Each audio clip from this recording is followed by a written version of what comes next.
Good morning, dear students. Welcome to sociology class.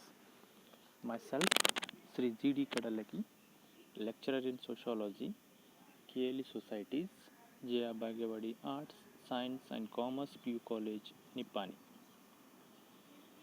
Today, we will discuss on developmental measures for the welfare of scheduled caste and scheduled tribes. ಆತ್ಮೀಯ ವಿದ್ಯಾರ್ಥಿಗಳೇ,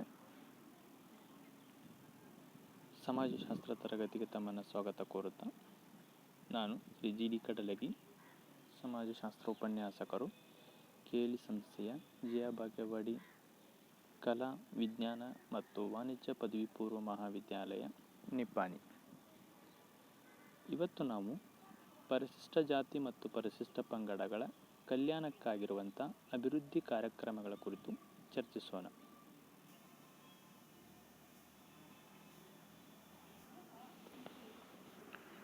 The developmental measures for the upliftment of or the welfare of scheduled caste as well as scheduled tribes. The first one, appointment of a national commission for the welfare of scheduled castes and scheduled tribes. It is set up by the central government of India to safeguard the interests of the scheduled caste and scheduled tribes. The main functions of this commission as an advisory body on issues and policies related to the development of scheduled caste and scheduled tribes. ಮೊದಲನೇದು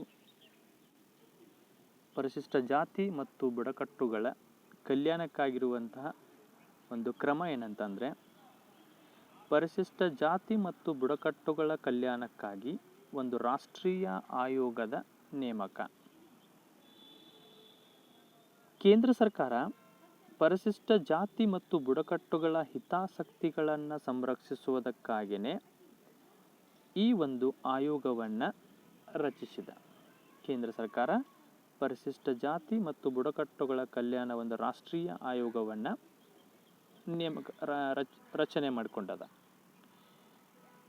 ಇದರ ಕಾರ್ಯ ಅಂತಂದರೆ, ಪರಿಶಿಷ್ಟ ಜಾತಿ ಮತ್ತು ಬುಡಕಟ್ಟುಗಳ ಅಭಿವೃದ್ಧಿಗೆ ಸಂಬಂಧಿಸಿದಂತೆ ವಿಷಯ ಮತ್ತು ನೀತಿಗಳ ಕುರಿತು ಸಲಹೆಗಳನ್ನು ನೀಡುವುದೇ ಈ ಆಯೋಗದ ಪ್ರಮುಖ ಕಾರ್ಯ ಅಂತ.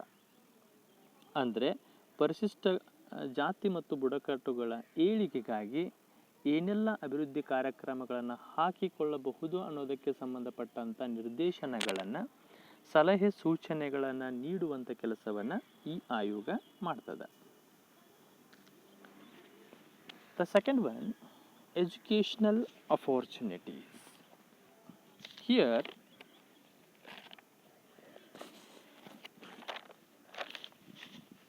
educational opportunities and special provisions have been made to scheduled caste and scheduled tribes.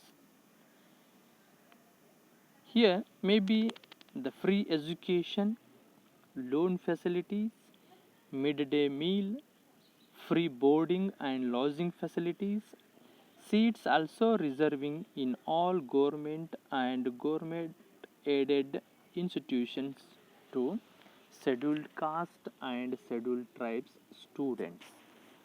So this is an educational opportunities for the upliftment of the children of scheduled caste and scheduled tribes. ಎರಡನೇದೇನಂತಂದರೆ ಶೈಕ್ಷಣಿಕ ಅವಕಾಶಗಳು ಅಂತ. ಪರಿಶಿಷ್ಟ ಜಾತಿ ಮತ್ತು ಬುಡಕಟ್ಟುಗಳ ವಿದ್ಯಾರ್ಥಿಗಳಿಗಿರುವಂಥ ಶೈಕ್ಷಣಿಕ ವಿಶೇಷ ಅವಕಾಶಗಳು ಏನಂತಂದರೆ, ಉಚಿತ ಶಿಕ್ಷಣದ ಅವಕಾಶ ಇದೆ, ಸಾಲ ಸೌಲಭ್ಯ ಇದೆ, ಮಧ್ಯಾಹ್ನದ ಊಟದ ವ್ಯವಸ್ಥೆ ಇದೆ, ಉಚಿತ ವಸತಿ ಸೌಲಭ್ಯ ಇದೆ, ಆಮೇಲೆ ಸರ್ಕಾರದ ಅನುದಾನಿತ ಶಿಕ್ಷಣ ಸಂಸ್ಥೆಗಳಲ್ಲಿ ಕಲೀಲಿಕ್ಕೆ, ಶಿಕ್ಷಣವನ್ನು ಪಡೆದುಕೊಳ್ಳಲಿಕ್ಕೆ ಸ್ಥಾನಗಳನ್ನು ಮೀಸಲಾಗಿಡದ. ಸೊ ಇಷ್ಟು ಕೆಲವೊಂದು ಶೈಕ್ಷಣಿಕವಾಗಿರುವಂಥ ಅವಕಾಶಗಳನ್ನು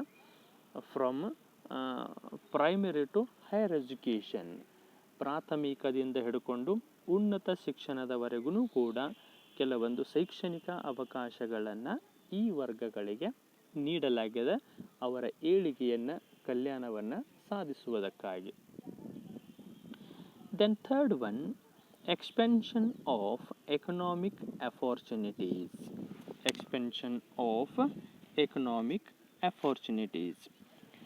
For the welfare of upliftment of scheduled caste and scheduled tribes, there are some economic programs like here allotted land to landless scheduled caste people, and some land reforms activities may be brings benefits of land ownership, even supply of seeds, agricultural implements, fertilizers, pesticides, interest-free loans, subsidy for development of dairy, even poultry, animal husbandry, handicrafts, etc. So these all facilities, programs for the upliftment of scheduled caste people economically, to improve their economic condition or to improve their income. So these all opportunities are equally provided to the all scheduled caste people. ಇನ್ನೊಂದು ಅಂತಂದರೆ ಆರ್ಥಿಕ ಅವಕಾಶಗಳ ವಿಸ್ತರಣೆ ಅಂತ.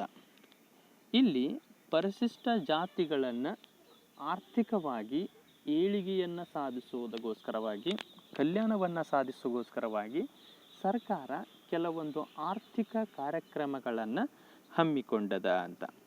So ಅದರಲ್ಲಿ ಕೆಲವೊಂದು ಅಂತಂದರೆ ಭೂರಹಿತ ಕೃಷಿ ಕಾರ್ಮಿಕರಿಗೆ, ಭೂರಹಿತ ಪರಿಶಿಷ್ಟ ಜಾತಿಯ ಕೃಷಿ ಕಾರ್ಮಿಕರಿಗೆ ಭೂಮಿಯನ್ನು ಹಂಚಿಕೆ ಮಾಡುವುದು, ಅದರ ಜೊತೆಗೆ ಕೆಲವೊಂದು ಭೂ ಸುಧಾರಣೆಗಳು ಅಂದರೆ ಭೂ ಮಾಲೀಕತ್ವವನ್ನು ಒದಗಿಸುವುದು, ಬಡ ರೈತರಿಗೆ ಬೀಜ, ಕೃಷಿ ಸಲಕರಣೆ, ರಸಗೊಬ್ಬರ ಮತ್ತು ಬಡ್ಡಿ ರಹಿತ ಸಾಲದಂತಹ ಒಂದು ಸೌಲಭ್ಯಗಳನ್ನು ಒದಗಿಸುವುದರ ಜೊತೆಗೆ ಅವರಿಗೆ ಪಶುಸಂಗೋಪನೆ, ಹೈನುಗಾರಿಕೆ, ಆಮೇಲೆ ಕುರಿ ಸಾಕಾಣಿಕೆ ಅಥವಾ ಕೋಳಿ ಸಾಕಾಣಿಕೆ, ಆಮೇಲೆ ಕರಕುಶಲ ಚಟುವಟಿಕೆಗಳಿಗೆ ರಿಯಾಯಿತಿ ದರದಲ್ಲಿ ಸಲಕರಣೆಗಳನ್ನು ಜೊತೆಗೆ ಹಣಕಾಸಿನ ಸಹಾಯವನ್ನು ಒದಗಿಸುವಂಥದ್ದು ಈ ಆರ್ಥಿಕ ಅವಕಾಶಗಳಡಿಯಲ್ಲಿ ಬರ್ತವೆ.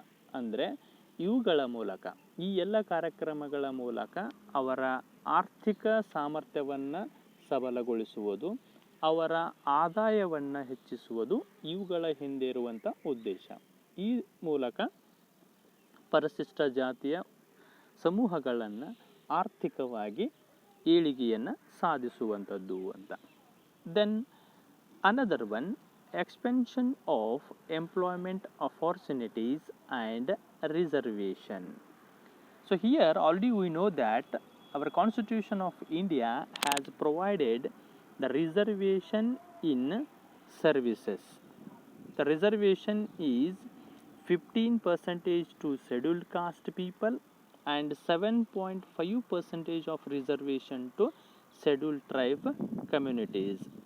Here reservation is also extended to promotions to higher positions, and even there are some another opportunities to scheduled caste and scheduled tribe people. They are concession and relaxation of age limit, standards of suitability, even qualification and experience also provided to them. It means these all opportunities provided to scheduled caste and scheduled tribe. Even also there is free coaching and concession in especially fees concession in especially in the time of application. These all also a part of expansion of employment opportunities to scheduled caste as well as scheduled tribe people. ಇನ್ನೊಂದು ಅಂತಂದರೆ ಉದ್ಯೋಗಾವಕಾಶಗಳ ವಿಸ್ತರಣೆ ಮತ್ತು ಮೀಸಲಾತಿ ಅಂತ. ಈಗಾಗಲೇ ನಮಗೆ ಗೊತ್ತಿರೋ ಹಾಗೆ ಭಾರತದ ಸಂವಿಧಾನ ಸರ್ಕಾರಿ ಸೇವೆಗಳಲ್ಲಿ ಪರಿಶಿಷ್ಟ ಜಾತಿ ಮತ್ತು ಬುಡಕಟ್ಟುಗಳಿಗೆ ಮೀಸಲಾತಿಯನ್ನು ನೀಡಿದೆ. ಇಲ್ಲಿ ನಮಗೆ ಗೊತ್ತಿರೋ ಹಾಗೆ ಪರಿಶಿಷ್ಟ ಜಾತಿಗಳಿಗೆ 15% ಮೀಸಲಾತಿಯನ್ನು, ಪರಿಶಿಷ್ಟ ಪಂಗಡಗಳಿಗೆ ಸುಮಾರು 7.5% ಮೀಸಲಾತಿಯನ್ನು ಒದಗಿಸಿದೆ. ಜೊತೆಗೆ ಉನ್ನತ ಹುದ್ದೆಗಳಿಗೆ ಬಡ್ತಿ ಹೊಂದುವಂಥ ಸಂದರ್ಭದಲ್ಲಿಯೂ ಕೂಡ ಮೀಸಲಾತಿಯನ್ನು ವಿಸ್ತರಿಸಿದೆ. ಇವುಗಳ ಜೊತೆಗೆ ವಯೋಮಿತಿ, ಶೈಕ್ಷಣಿಕ ಅರ್ಹತೆ ಮತ್ತು ಅನುಭವಗಳಲ್ಲಿ ಸಡಿಲಿಕೆಗಳನ್ನು ನೀಡಿದೆ. ಇಷ್ಟೆಲ್ಲ ಅಲ್ಲದೆ ಅವರಿಗೆ ಉಚಿತ ತರಬೇತಿಯನ್ನು, ಉದ್ಯೋಗ ತರಬೇತಿಯನ್ನು, ಸ್ಪರ್ಧಾತ್ಮಕ ಪರೀಕ್ಷೆಗಳನ್ನು ಎದುರಿಸುವುದಕ್ಕಾಗಿ ಉಚಿತ ತರಬೇತಿಗಳನ್ನು ನೀಡಲಾಗ್ತಾ ಇದೆ. ಜೊತೆಗೆ ಉದ್ಯೋಗಾವಕಾಶಗಳಿಗೆ ಅಪ್ಲಿಕೇಶನನ್ನು ಹಾಕುವಂಥ ಸಂದರ್ಭದಲ್ಲಿ ರಿಯಾಯಿತಿಗಳನ್ನು, ಫೀಸಲ್ಲಿ ರಿಯಾಯಿತಿಯನ್ನು ಕೂಡ ನೀಡುವಂಥದ್ದು. ಇವೆಲ್ಲ ಯಾಕೆ ಅಂತಂದರೆ ಅವರನ್ನು ಉದ್ಯೋಗಾವಕಾಶಗಳಲ್ಲಿ ಸಮಾನವಾಗಿ ತೊಡಗಿಸಿಕೊಳ್ಳುವುದರ ಮೂಲಕ ಅವರ ಏಳಿಗೆಯನ್ನೇ ಸಾಧಿಸುವುದು ಇದರ ಉದ್ದೇಶ ಆಗಿರುವಂಥದ್ದು ಅಂತ. Then another one, 5-year plans. The welfare of the scheduled caste has been given special attention in the 5-year plan. Central government sponsored a comprehensive 3 strategies for the development of scheduled caste during 6th 5-year plan. Here the first scheme is Spatial Component Plan. Spatial Component Plan, we call SCP. The main aim of this program scheme is to increase the income of scheduled caste. And second one scheme is Spatial Central Assistance. Spatial Central Assistance. So under this scheme, to provide additional assistance to the states from the central government to help the maximum number of scheduled caste families living below the poverty line. It means here financial assistance. Under this scheme, financial assistance to the poor scheduled caste people. And the third one, Scheduled Caste Development Corporation. Scheduled Caste Development Corporations. Here they provide money and loan assistance to scheduled caste families and help them. So under this corporation they provide financial assistance to those who are need financial help. ಇನ್ನೊಂದು ಪಂಚವಾರ್ಷಿಕ ಯೋಜನೆಗಳು ಅಂತ. ಇಲ್ಲಿ ಪಂಚವಾರ್ಷಿಕ ಯೋಜನೆಗಳಲ್ಲಿ ಪರಿಶಿಷ್ಟ ಜಾತಿಗಳ ಕಲ್ಯಾಣಕ್ಕೆ ವಿಶೇಷ ಆದ್ಯತೆಯನ್ನು ನೀಡಲಾಗಿದೆ. ಅದರಲ್ಲೂ 6ನೇ ಪಂಚವಾರ್ಷಿಕ ಯೋಜನೆಯಿಂದ ಕೇಂದ್ರ ಸರ್ಕಾರ ಅವರ ಅಭಿವೃದ್ಧಿಗಾಗಿ 3 ಪರಿಣಾಮಕಾರಿ ಯೋಜನೆಗಳನ್ನು ಘೋಷಿಸಿದೆ. ಒಂದು ವಿಶೇಷ ಘಟಕ ಯೋಜನೆ ಅಂತ. ವಿಶೇಷ ಘಟಕ ಯೋಜನೆಯಡಿಯಲ್ಲಿ ಪರಿಶಿಷ್ಟ ಜಾತಿಗಳ ಆದಾಯವನ್ನು ಹೆಚ್ಚಿಸುವ ಉದ್ದೇಶವನ್ನು ಇಟ್ಟುಕೊಂಡು ಈ ಯೋಜನೆಯನ್ನು ಪರಿಚಯಿಸಿದೆ. ಎರಡನೇದು ವಿಶೇಷ ಕೇಂದ್ರದ ನೆರವು ಅಂತ. ಇದರ ಅಡಿಯಲ್ಲಿ ಬಡತನ ರೇಖೆಯ ಕೆಳಗಿರುವ ಗರಿಷ್ಠ ಪರಿಶಿಷ್ಟ ಜಾತಿ ಕುಟುಂಬಗಳಿಗೆ ಸಹಾಯಕ್ಕಾಗಿ ಕೇಂದ್ರ ಸರ್ಕಾರವು ರಾಜ್ಯಗಳಿಗೆ ವಿಶೇಷ ಧನ ಸಹಾಯವನ್ನು ಒದಗಿಸ್ತದೆ. ಅಂದರೆ ಪರಿಶಿಷ್ಟ ಜಾತಿಯ ಜನರಲ್ಲಿರುವಂಥ ಬಡ ಜನರನ್ನು ಗುರುತಿಸಿ ಅವರಿಗೆ ಹಣಕಾಸಿನ ಸಹಾಯವನ್ನು ಒದಗಿಸುವುದಕ್ಕಾಗಿ ರಾಜ್ಯ ಸರ್ಕಾರಗಳಿಗೆ ಕೇಂದ್ರ ಸರ್ಕಾರವೇ ಈ ಯೋಜನೆಯಡಿಯಲ್ಲಿ ಹಣಕಾಸಿನ ನೆರವನ್ನು ನೀಡ್ತದ ಅಂತ. ಜೊತೆಗೆ ಇನ್ನೊಂದು ಯೋಜನೆ ಅಂತಂದರೆ ಅದು ಪರಿಶಿಷ್ಟ ಜಾತಿ ಅಭಿವೃದ್ಧಿ ನಿಗಮ ಅಂತ. ಇದರಡಿಯಲ್ಲಿ ಪರಿಶಿಷ್ಟ ಜಾತಿ ಕುಟುಂಬಗಳಿಗೆ ಹಣಕಾಸು ಸಂಸ್ಥೆಗಳಿಂದ ಹಣದ ಸಹಾಯವನ್ನು ಮತ್ತು ಸಾಲದ ಸೌಲಭ್ಯವನ್ನು ಒದಗಿಸುವುದು ಈ ಘಟಕದ ಅಥವಾ ನಿಗಮದ ಉದ್ದೇಶ ಅಂತ. ಅಂದರೆ ಒಟ್ಟಿನಲ್ಲಿ ಪಂಚವಾರ್ಷಿಕ ಯೋಜನೆಗಳ ಮೂಲಕ ಅವರಿಗೆ ಹಣಕಾಸಿನ ಸಹಾಯವನ್ನು ಒದಗಿಸುವುದರ ಜೊತೆಗೆ ಆದಾಯವನ್ನು ಹೆಚ್ಚಿಸುವುದರ ಜೊತೆಗೆ ಬಡತನದಿಂದ ನಿರ್ಮೂಲನೆಗೊಳಿಸುವಂಥ ಒಂದು ಉದ್ದೇಶಗಳನ್ನಿಟ್ಟುಕೊಂಡು ಸಹಾಯವನ್ನು ಒದಗಿಸ್ತಾ ಇರುವಂಥದ್ದನ್ನು ನಾವಿಲ್ಲಿ ಕಾಣ್ತೀವಿ. So these all are the some developmental programs measures for the upliftment of scheduled caste as well as scheduled tribes. ಇವೆಲ್ಲವೂ ಕೂಡ ಪರಿಶಿಷ್ಟ ಜಾತಿ ಮತ್ತು ಪರಿಶಿಷ್ಟ ಪಂಗಡಗಳ ಅಥವಾ ಬುಡಕಟ್ಟುಗಳ ಏಳಿಗೆಗಾಗಿ ಕಲ್ಯಾಣಕ್ಕಾಗಿ ಸರ್ಕಾರ ಹಾಕಿಕೊಂಡಿರುವಂಥ ಒಂದು ಪ್ರಮುಖವಾಗಿರುವಂಥ ಕ್ರಮಗಳು, ಅಭಿವೃದ್ಧಿ ಕ್ರಮಗಳು ಅಂತ ನಾವು ಪರಿಗಣಿಸ್ತೀವಿ. So dear students, next class we will be discussing another one concept. Thank you.